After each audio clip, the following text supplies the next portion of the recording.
Hello there, this is Nigel Edwards at UK Hypnosis and Coaching.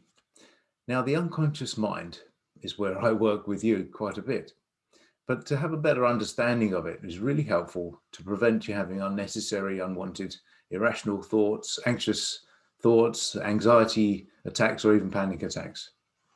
To have that bit more understanding gives you a bit more control over how you feel.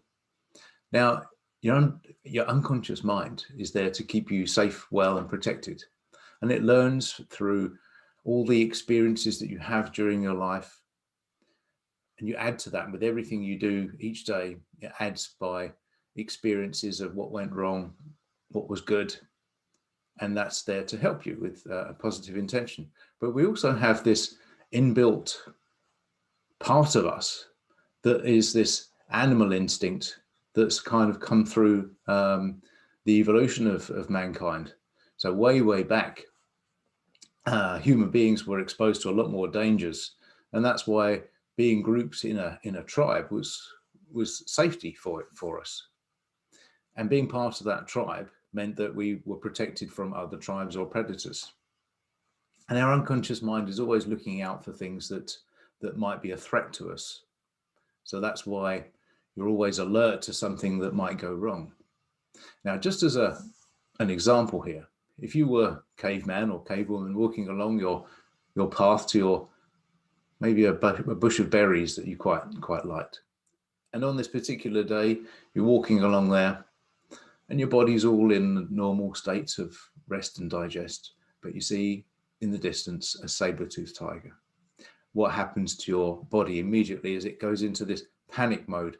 Your heart starts pumping, the adrenaline starts getting released from your mind as chemistry into your body to put you on alert, so that your breathing will increase, your heart rate goes, your blood all goes straight away to your legs and arms, so that you can run or fight, in this case probably run from a tiger.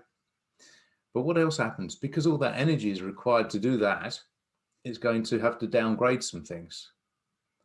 So it can't keep your digestion going at the normal rate if you're in panic mode. And equally, your immune system will be at least downgraded.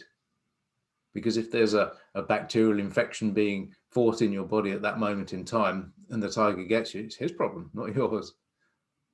So once you've got away from that danger, that threat, you go back into rest and digest mode. And your unconscious mind is running all of these programs all the time. It's exchanging all the cells in your body as food gets converted into new cells. It's running your heart and your lungs, your liver enzymes, growing your hair. And it's running all of that. And it's also building up all your experiences to warn you about other examples of threats.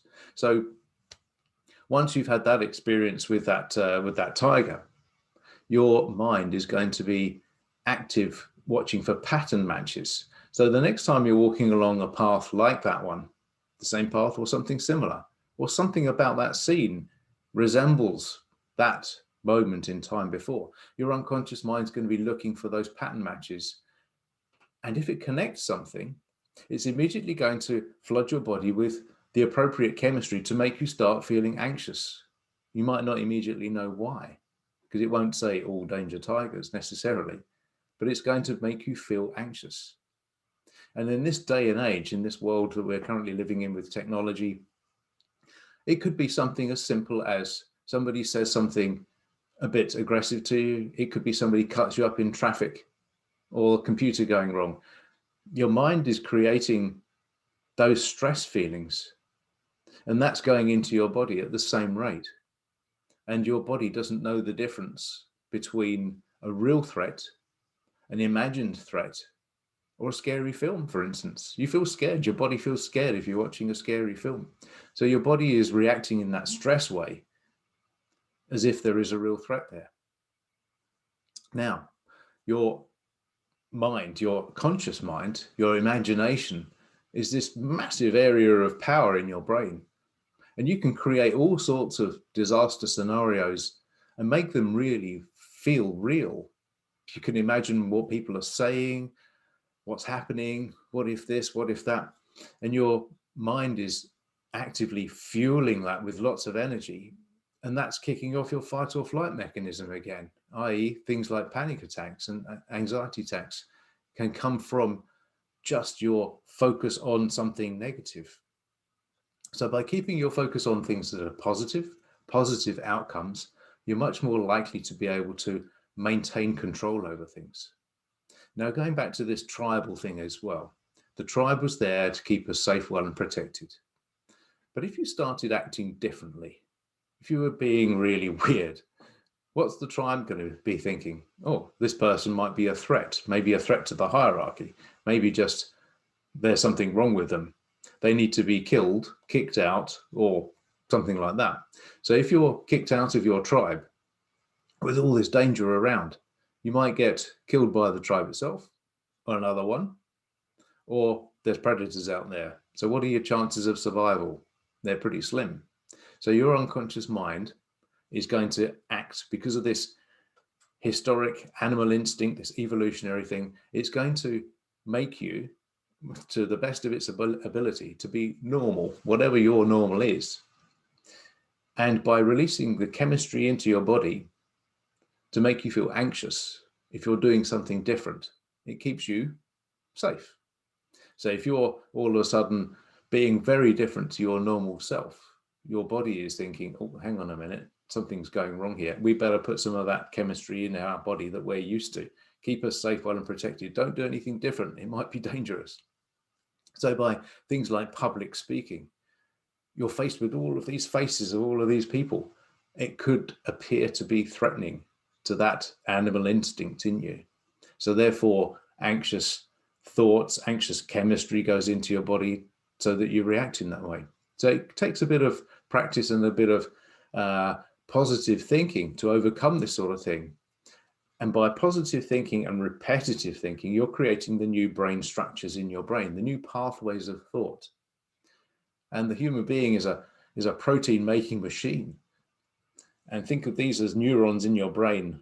There's a little electrical signal from one being received over here, and in between there's chemistry going on. But the more we think a certain way, the more these things join up. There's a thing called Hebb's law. What fires together wires together, and that's supported by proteins. So if you think a new way of thinking, a new thought process, just like establishing a new path, you're trampling it down, it becomes more familiar, it becomes more supported and regular. And at the same way, which is really great, those things, those old pathways that are joined together, if you're no longer using those brain pathways anymore, they do actually break apart. So your brain is what we call neuroplastic. Yeah. Neuroplasticity means the way that you can change and restructure your brain. So just by having regular thoughts of a certain type, you can take control over the way you think. So there's a few things to bear in mind. Now, anxious thoughts, we are using our emotional side of our brain to fire off all of these films that you're running in your mind.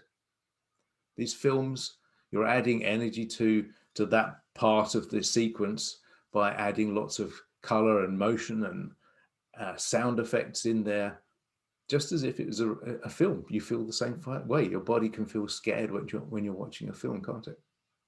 So by balancing your left brain and your right brain, or your emotional side and your logical side, there's lots of little tips and tricks that we can use to help you to balance yourself up when it comes to an anxious moment, so that you don't feed it so much that it triggers off that fight or flight mechanism. Convert it into something positive instead, and you're training your brain to be that way. Okay, so I hope that was all helpful to you. If you want any more information, it's Nigel Edwards at ukhypnosisandcoaching.co.uk, and there is a booking page on the website if you want to set up a free strategy call to see how we could work together. Have a good day. Thank you.